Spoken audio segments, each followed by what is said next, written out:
Na semana passada, nós conversamos sobre como toda a existência está cercada do amor de Deus.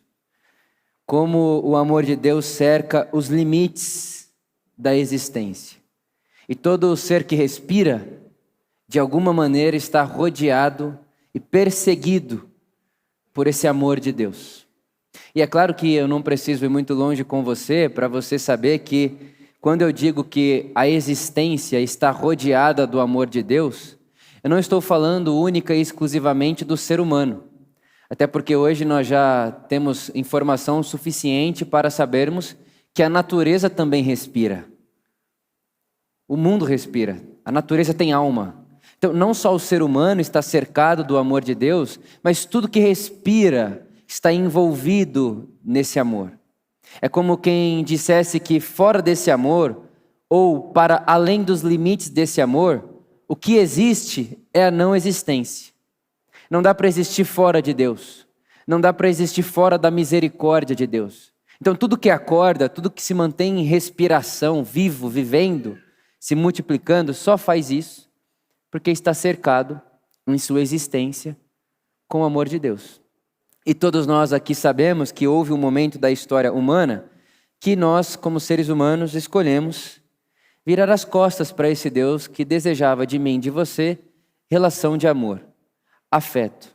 E nós, como seres humanos, tendo sido colocados como cooperadores de Deus no mundo, como representantes de Deus no mundo, quando nós demos as costas para Deus, todo o universo recebeu uma marca, uma ruptura. Foi uma tragédia universal, não só para o ser humano. É por isso que o próprio Paulo vai dizer que a natureza clama ansiosamente pela manifestação dos filhos de Deus. Porque a natureza também foi colocada debaixo de desobediência. Então, isso tudo aqui vai acontecendo todos os dias na nossa vida e na nossa existência. E diante dessa realidade do amor de Deus que nos cerca, nós temos algumas possibilidades. A primeira possibilidade, o que a gente não considera melhor, é viver uma vida resistindo a esse amor. É verdade que existem muitas pessoas que vivem resistindo ao amor de Deus. Elas, de uma maneira, endurecem seu coração para essa possibilidade de que há um Criador que é doador, que é generoso, que é bondoso, que é amoroso. Elas existem isso no seu coração e elas se mantêm de costas a Deus, gerando resistência a esse Deus. Mas também é verdade que existem pessoas que nem estão de costas e nem de frente. O Evangelho chamaria essas pessoas de pessoas mornas. Com certeza você deve conhecer alguém assim. É gente que nem está de costas para Deus porque não quer resistir a Deus e nem quer ficar de frente também porque custa muito. E aí ela fica de ladinho. Como quem diz, ó Deus, não vou fugir, mas também não vou acolher. Eu não vou embora da igreja, não vou embora da sua presença, não vou embora do seu amor, mas também não vou acolher com todo o meu coração, como quem pensa que Deus é ar para respirar, porque isso aí é demais para mim. Então é gente que fica meio que nem lá nem cá, é um morno. Mas hoje eu quero conversar com você sobre as pessoas que respondem o amor de Deus dessa maneira aqui. Eu quero conversar com você hoje sobre as pessoas que respondem o amor de Deus com o acolhimento desse amor, que não resistem esse amor, que não fazem resistência, que não endurecem o seu coração para esse amor, mas que também não fica nesse espaço do nem lá nem cá, no meio termo, na mornidão. E para isso eu quero ler com você o Evangelho no capítulo 1 de Marcos. Marcos capítulo 1. Eu leio o verso de número 16, capítulo 1 de Marcos, versículo 16. Andando à beira do mar da Galileia, Jesus viu Simão e seu irmão André lançando redes ao mar, pois eram pescadores. E disse Jesus: sigam-me, e eu os farei pescadores de homens. No mesmo instante, eles deixaram as suas redes e o seguiram. Versículo 19. Indo um pouco mais adiante, viu num outro barco Tiago, filho de Zebedeu, e João, seu irmão, preparando suas redes. Logo os chamou e eles os seguiram, deixando seu pai Zebedeu com os empregados no barco. Eu não sei para você, mas quando eu lia esse texto e quando eu me deparava com textos que passavam um homem, que chamavam outro homem para segui-lo, e esse outro homem largava tudo que estava fazendo e passava a seguir esse outro homem assim do nada, igual o que acabou de acontecer nesse texto, isso me gerava um certo estranhamento e eu pensava, que situação que é essa? Imagina isso. Você está no seu trabalho e aí passa um homem, até então Jesus não tinha começado o seu ministério público, e diz para você, ei, larga aí tudo que você está fazendo, deixa seu trabalho para lá e me segue. Aí os homens olham e dizem, ok, beleza, e sai fazendo isso assim, sai seguindo esse cara. E aí, é claro, a gente está lendo o Evangelho, a palavra de Deus. E aí, enquanto eu fazia isso, eu pensava, poxa, o que deve ter acontecido aqui é que como Deus queria que Pedro, Tiago, André e João fossem discípulos de Jesus, a hora que Jesus falou, sigam-me, é quase que um pozinho mágico tocou a cabeça desses homens, e eles perderam o direito de escolher não seguir Jesus. Quase que, a hora que bateu o pozinho, eles levantaram a mãozinha assim igual um robô e saíram seguindo Jesus como se não tivesse outra escolha. Já que Deus queria mesmo, foi pré-determinado por Deus, Deus queria que fosse desse jeito e é assim que será. Agora, quando eu coloquei os meus pés e aprendi mais sobre o contexto e como que as coisas funcionavam aonde Jesus vivia, esse foi um dos textos que abriu a minha consciência de uma forma maravilhosa. Porque você sabe que toda criança, menino, judeu, com 6 anos de idade, obrigatoriamente entra dentro de uma jornada rabínica, de uma escola rabínica. Todo menino judeu, obrigatoriamente, precisa frequentar essa escola. E esse menino tem dos 6 anos de idade até os 10 anos de idade para decorar a Torá. O que é a Torá? Os primeiros 5 livros da Bíblia. Mateus, Gênesis, Êxodo, Levíticos, Números e Deuteronômio.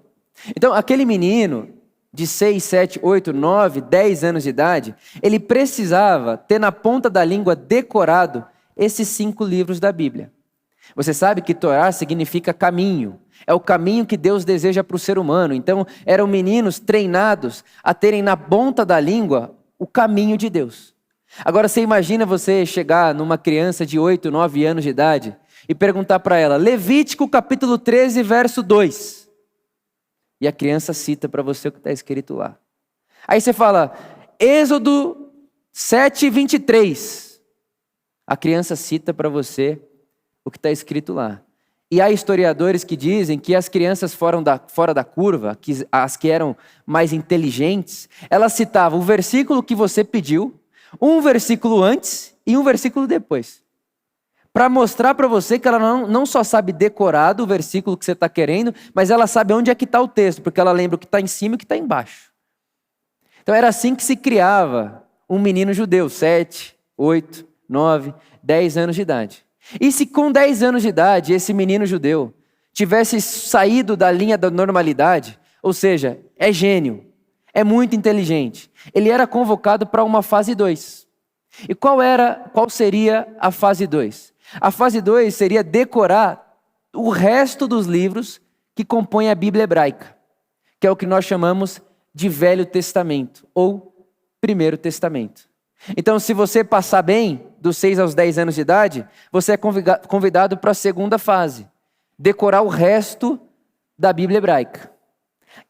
Os meninos, em contrapartida, que não iam muito bem, dos 6 aos 10 anos de idade, eles eram dispensados, voltavam para suas casas e agora precisariam aprender a profissão dos pais deles. O que seu pai faz? Vai aprender o que o seu pai faz, porque aqui, com o texto na mão, com a Bíblia na mão, você não dá conta. Vai para casa. Aí o menino na segunda fase vai muito bem. Pensa isso. Salmo 119, 112. Ele cita para você.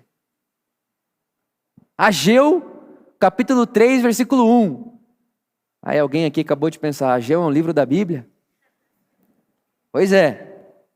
Tá lá. E o menino sabe. Espertíssimo, inteligentíssimo.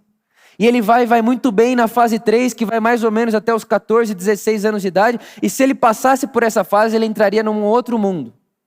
Perdão, fase 2, né? Que seria a fase 3. E qual seria a fase 3? Esse menino agora vai escolher um rabino para ele se submeter. Você sabe, há várias possibilidades de jugo. O jugo é a interpretação que um rabino faz da lei. Então esse menino, que agora passou em todas as fases, vai escolher a qual rabino ele quer se submeter. A qual interpretação da lei ele deseja se submeter. E se não passar, e se não for bem, com 16 anos de idade, todos os meninos ou estavam ingressados, orientados a seguirem um rabi, um mestre, ou já estavam em suas casas aprendendo a profissão do seu pai. E é mais ou menos isso que está acontecendo no texto que a gente leu agora.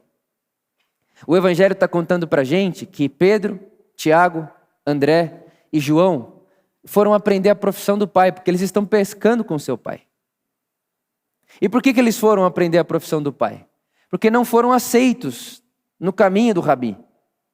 Eles não eram fora do normal, entendeu? Eles eram pessoas comuns. Não eram gênios. Não eram pessoas superdotadas. Eram pessoas comuns. E por serem comuns, tiveram que voltar para casa e aprender um trabalho comum. Vai pescar. Coisa de gente comum. Só que de repente passa um rabi. Porque Jesus é um rabi. E não só qualquer rabi.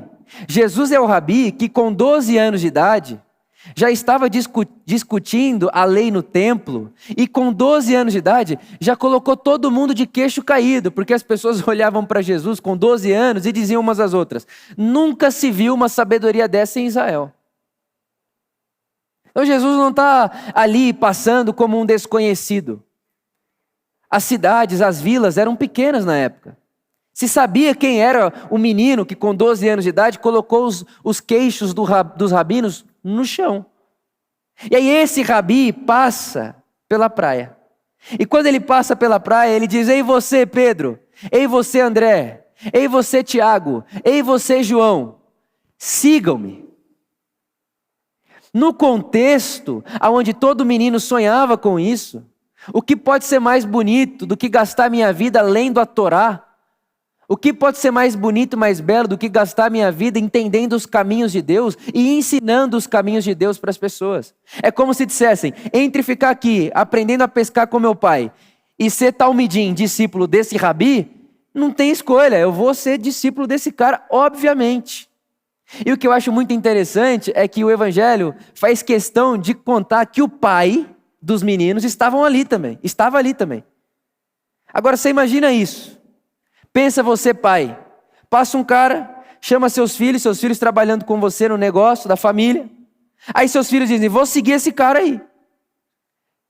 Sem entender o contexto, isso seria mais bizarro ainda, porque qualquer pai com a mão na consciência diria: peraí, quem que é esse cara? Vai trabalhar com o quê? Como é que você vai ajudar a gente a pôr pão na mesa de casa? Como é que você vai se tornar um homem de casa um dia? Como é que você vai constituir sua família um dia? Mas quando esse pai vê o que está acontecendo, ele não diz nada. Na verdade, é quase como se dissesse: vai mesmo, meu filho.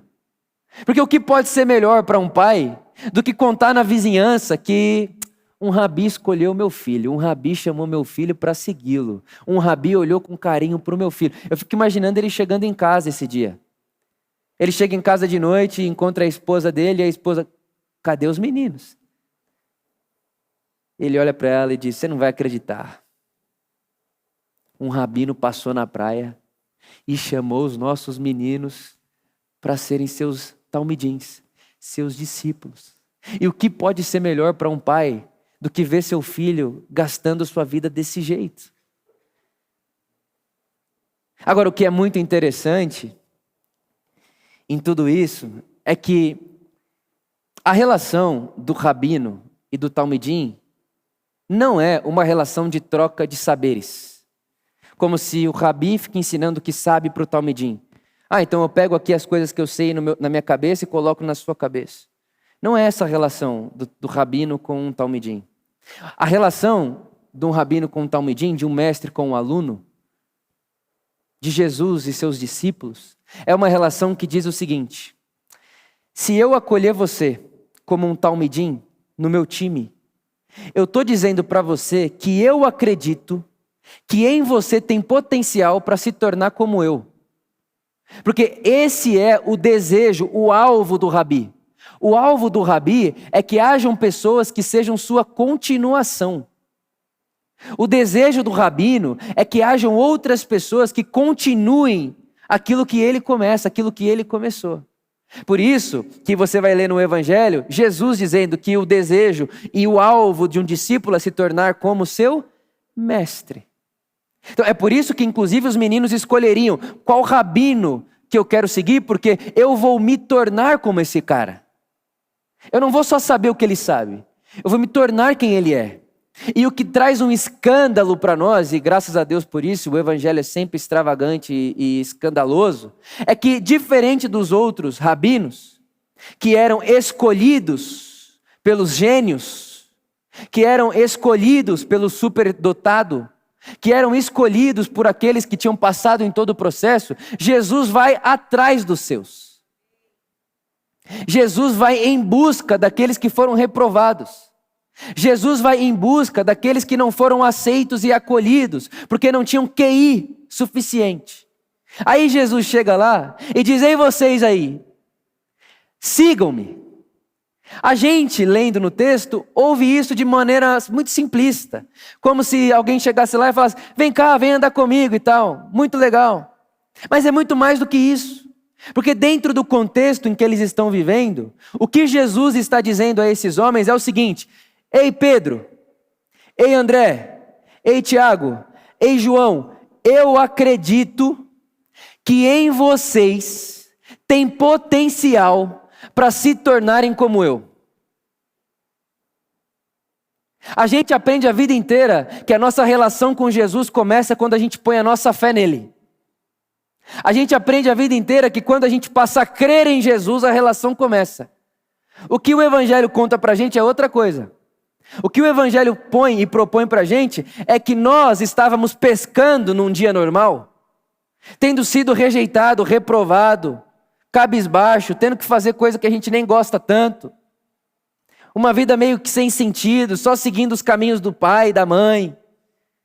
E o Jesus apareceu na nossa praia, olhou para mim, para você e disse: ei você, me segue. Porque eu acredito que em você tem potencial para se tornar como eu. A nossa relação com Jesus não começa com a nossa fé nele. A nossa relação com Jesus começa com Jesus pondo a fé dele em nós. E dizendo: eu acredito que você pode. E isso, numa igreja minimamente pentecostal, já era motivo de glória a Deus. Que isso é um absurdo. É um absurdo maravilhoso. Porque então o que é que se torna o discipulado? O discipulado é o encontro da fé que Jesus tem em mim. O discipulado é o encontro do Jesus que diz para mim: Vitor, eu acredito que você pode se tornar como eu, por isso que eu estou te chamando para ser meu discípulo. Tem potencial dentro de você para isso. É o encontro dessa fé de Jesus com a minha fé. Mas a minha fé em quê? A minha fé que Jesus tem razão. De que se ele está dizendo que eu posso, então eu posso. De que se ele está dizendo que eu posso segui-lo, então eu posso segui-lo.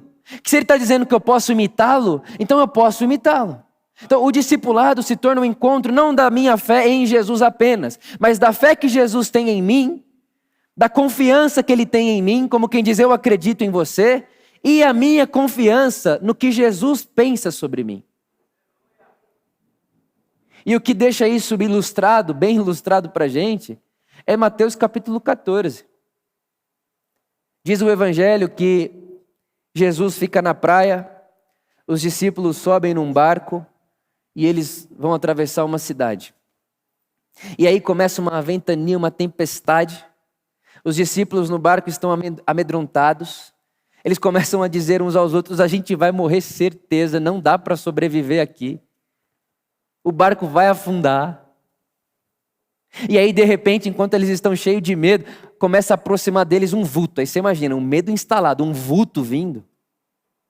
E na época não dava para falar sangue de Jesus tem poder. Não tinha isso. Aí esse vulto se aproximando. Aí pensaram, se não morrer afogado, morre de medo. Mas hoje é o dia. E cadê Jesus, né? Aí de repente, desse vulto, sai a voz que diz, calma, sou eu. Eu quem? O Rabi. O Rabino. Eu quem? O mestre, o professor. E aí os discípulos ouvem isso e no contexto, Pedro pensa, peraí, eu sei que ser discípulo de um mestre, ser talmidim de um rabino, é dizer e aceitar em mim que eu posso fazer o que ele faz. E se Jesus me aceitou no time dele, no discipulado dele, é porque ele acredita que eu posso ser como ele é. Então se é ele mesmo, ele vai falar para eu ir fazer o que ele está fazendo. Então Jesus, se és tu, manda-me ir ter contigo. E aí Jesus fala, ótimo, vem, pode vir, vem agora. E Pedro põe o pé na água e começa a andar sobre as águas. E aí o evangelho conta que de repente Pedro, ele passa a perceber que o vento está muito forte e se vendo em cima da água começa a afundar. Começa a perder o chão. E aí Jesus vai lá, dá a mão para Pedro, levanta Pedro e diz, Pedro, cadê sua fé? E por muito tempo, a gente ouviu pregadores dizendo que Pedro perdeu a fé em Jesus. E a nossa vida é assim. Se você está afundando, é porque você perdeu a fé em Jesus, passou a olhar as tempestades. Eu já preguei assim. Eu já disse isso. Põe os olhos em Jesus que você anda sobre as águas. Fixe os olhos em Jesus que a tempestade não te afunda. Eu já falei isso também. Mas eu queria propor para vocês hoje uma outra leitura. E a leitura que eu queria propor para vocês é que Pedro não perdeu a fé em Jesus. Primeiro, que fé é a certeza do que não se vê. E Jesus está na frente de Pedro. Não tem como perder a fé em Pedro ou em Jesus? Como que é isso? Jesus está na frente dele. A fé é a certeza do que não se vê. O que eu queria propor é que Pedro, ele perde a fé que ele tem potencial de fazer aquilo que ele está vendo o rabino dele fazer. E quando ele perde a fé de que ele pode fazer o que está vendo Jesus fazer, ele afunda. E vê se não parece muito com o que acontece comigo e com você. A gente ouve o Evangelho e o Evangelho diz para nós, perdoa 70 vezes 7, ame o inimigo, não seja vingativo, acolha a dor do outro, seja o bom samaritano. Aí você ouve tudo isso e fala, eu quero isso para minha vida, eu quero isso para mim. E você está lá no barquinho da sociedade, no barquinho das normalidades, do olho por olho, do dente por dente, do vale tudo para chegar no topo. Você está nesse barco. Aí você vê Jesus andando sobre as águas, um outro mundo é possível, uma outra realidade é possível, e você diz, eu quero. E aí Jesus fala, pode vir. E aí você sai do barquinho. Você sai do barquinho, você pisa nas águas, aí a primeira vez que alguém dá um tapa no seu rosto, você vira outra face e você fala, ó, tá rolando. Só que de repente começa infinitos tapas. É gente de todo lado, é confusão de todo lado, é circunstância de todo lado, é sofrimento de todo lado. E aí aquilo que você queria tanto vai perdendo a atenção dos seus olhos. E aí você começa a olhar para a tempestade, olhar à sua volta e pensar, esse negócio de Jesus é muito bom, mas não deve ser para mim.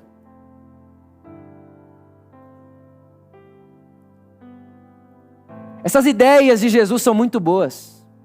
Perdoar, pô, deve ser bom demais perdoar, mas não é para mim, eu não consigo, não dá. Entre o Vitor e o Rabi, entre o Talmidim e o Rabi, a distância é muito grande, não consigo, aí você começa a afundar. Mas graças a Deus pelo Evangelho que Jesus vem te dar a mão, te levanta e diz de novo: eu acredito em você.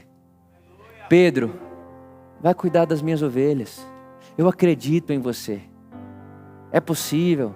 E é o próprio Pedro que vai dizer para nós, lá na sua primeira epístola, que nós nos tornamos participantes da natureza divina. É como se na trajetória de Pedro ele começasse a perceber que de fato existe uma coisa que está nele, que está em mim. E que faz possível sim eu viver como ele vive.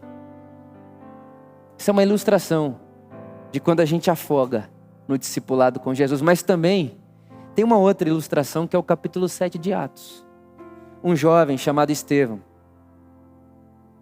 um talmidim, um aluno do mestre, um discípulo de Jesus, viu Jesus morrendo, viu como Jesus reage quando crucificado, viu como Jesus reage quando açoitado, viu como Jesus reage quando está sendo morto. E Estevão, como um discípulo, sabe que se meu mestre faz, eu também posso fazer. E aí chega a hora de Estevão pregando o evangelho, um monte de gente com raiva dele, a política com raiva dele, a religião com raiva dele, os poderes com raiva dele. Vamos matar esse cara. Mas ele não vai morrer na cruz, ele vai morrer apedrejado. E aí você imagina, Estevão, um jovem, sendo apedrejado. Pedras e pedras e pedras e pedras e pedras. Só que tem uma coisa, ele tem rabino, ele tem mestre. Ele está com a cadeira virada para o mestre dele. Ele viu como o mestre dele reage. Então o que ele faz? Enquanto as pedras esbofeteiam seu corpo, rasgam seu corpo, ele levanta os olhos aos céus e diz: Pai, perdoa-os. Eles não sabem o que fazem. E o texto diz que os céus estavam abertos sobre ele e ele via Jesus. Ele via Jesus, ele via o Rabi, ele via o mestre. E diz o texto que enquanto ele falava: Pai, perdoa-os, eles não sabem o que fazem, o rosto de Estevão brilhava como um anjo. Qual é o convite do evangelho a nós? Amadurecimento, caminho, progresso. Ninguém nasce sabendo. Ninguém nasce Estevão. A gente afoga um dia. A gente é Pedro um dia. Mas a gente não é Pedro no barquinho para sempre. É passo a passo. É caminho. E para isso eu quero terminar com você lendo 2 textos. Que está lá em 2 Coríntios. Paulo escrevendo à igreja que está em Corinto. 2 Coríntios, no capítulo 4. Versículo de número 6. E logo depois vou ler capítulo 3, verso 18. 5 versículos acima. 4:6 diz: porque nós conhecemos a glória de Deus na face de Cristo. Aonde é que nós conhecemos a glória de Deus, irmãos? Aonde? Conhecemos a glória de Deus aonde? Na face de Cristo. Versículo 18, capítulo 3 da mesma carta. E todos nós, que com a face descoberta, contemplamos a glória do Senhor. O que é a glória do Senhor? A face de Cristo. Vamos reler. E todos nós, que com a face descoberta, contemplamos a face de Cristo, segundo a sua imagem, estamos sendo transformados com glória cada vez maior. Irmão, o que é que acontece com alguém que não resiste ao amor de Deus? O que é que acontece com alguém que não vira de costas ao Evangelho de Jesus? O que acontece com alguém que fica diante do Rabi? E há inclusive textos que dizem que um discípulo de verdade estava sempre sujo de terra, porque estava tão perto do pé do Rabi, sentava tão perto do pé dos rabinos enquanto eles ensinavam, que ficava todo empoeirado. Então o que acontece com alguém que está empoeirado, com a poeira que sai dos pés do rabino Jesus? Acontece que enquanto estamos aqui, com a face descoberta, estamos sendo transformados com glória cada vez maior à semelhança desse que nos olha. O que acontece com isso? O que acontece nessa relação é que nós somos salvos. Mas salvo, não salvo do inferno, Não salvo desse negócio maluco que colocaram na nossa cabeça, uma câmara de gás infernal, cheia de fogo, que você fica lá, sei lá. Não é desse inferno que isso aqui nos salva. O inferno que isso aqui me salva e te salva, é o inferno de sermos pessoas egoístas para sempre. O inferno que isso aqui nos salva, é o inferno da facilidade de odiar para sempre. O inferno que isso aqui nos salva, é o inferno em sermos excludentes, segregadores para sempre. O inferno que isso aqui nos salva, é de amarmos o acúmulo para sempre. O inferno que isso aqui nos salva, é do desejo da vingança todo dia, toda hora. O inferno que isso aqui nos salva, é continuarmos para sempre pavio curto. Não muda nunca. Acorda todo dia para viver a mesma vida. Por quê? Porque não tem como mudar de vida, não tem o que me transforma. O Evangelho diz, tem sim. Para de resistir ao amor de Deus. Dê meia volta, olhe a face de Cristo, perceba Jesus, olhe Jesus. E aí vem Pedro e diz, Ele deixou pegadas no chão para que sigamos os seus passos. Dê meia volta, olha Jesus. Talvez não é meia volta que você precisa. Você já está assim. Nem lá nem cá. Faz um quarto da volta. Jesus está aí. Jesus está aí. E tem um texto que eu gosto muito. O nome do livro é Roube como um Artista. E o autor diz o seguinte, que ninguém nasce pronto. Ninguém nasce. A gente nasce copiando. Esse papo de autenticidade não é verdade, sabia disso? Ninguém é autêntico. Você copiou um monte de gente para ser quem você é hoje. Você é a soma das pessoas que você aprendeu a copiar na sua vida. E o que é o Evangelho? É a notícia que dá para nascer de novo. O Evangelho é a notícia que dá para nascer outra vez. Aí você nasce bebê. Aí o Evangelho diz, quando você ficar bebê, Vitor, nascer de novo, senta na cadeira e copia. Copia. Copia. Copia. Vai ter dia que você não vai ter vontade de copiar, copia mesmo assim. Vai ter dia que você não vai estar com vontade de imitar, imita mesmo assim. Fica aqui, olha para Ele, perceba-o. Porque quando você olha para Ele, Ele está dizendo para você, eu sei quem você tem potencial de ser como eu. É isso que acontece com alguém que não resiste ao amor de Deus. É isso que acontece com alguém que não resiste à graça de Deus. É isso que acontece quando alguém não resiste ou não nega o chamado que diz, siga-me, vem comigo, vamos fazer caminho junto, vou fazer caminho com você.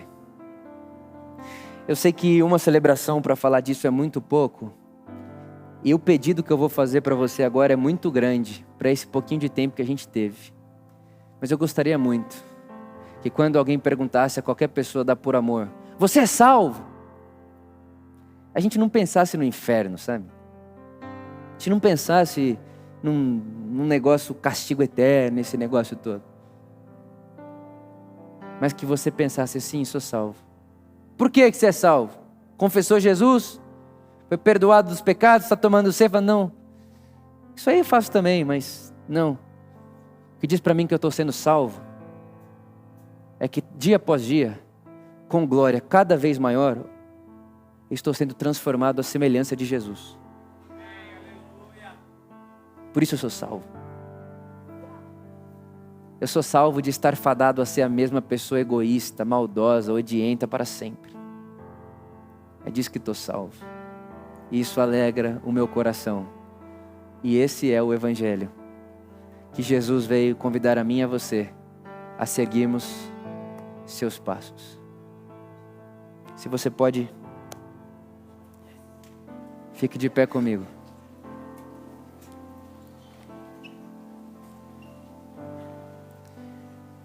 E talvez você é essa pessoa que Jesus encontra hoje na beira da praia, que foi rejeitado, frustrado, abandonado, desorientado, desordenado, tudo isso.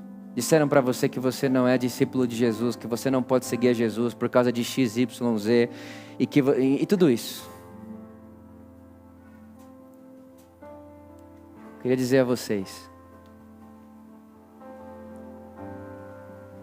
que o Rabi, o nosso mestre, continua chamando você pelo nome, dizendo: eu acredito que em você tem potencial de ser como eu.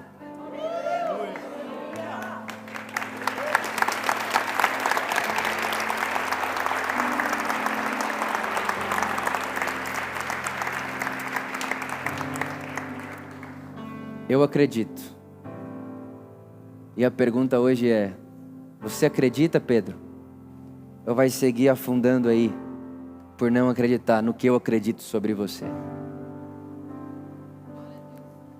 Que o Espírito Santo batize o nosso coração da coragem de seguir os passos de Jesus. Amém.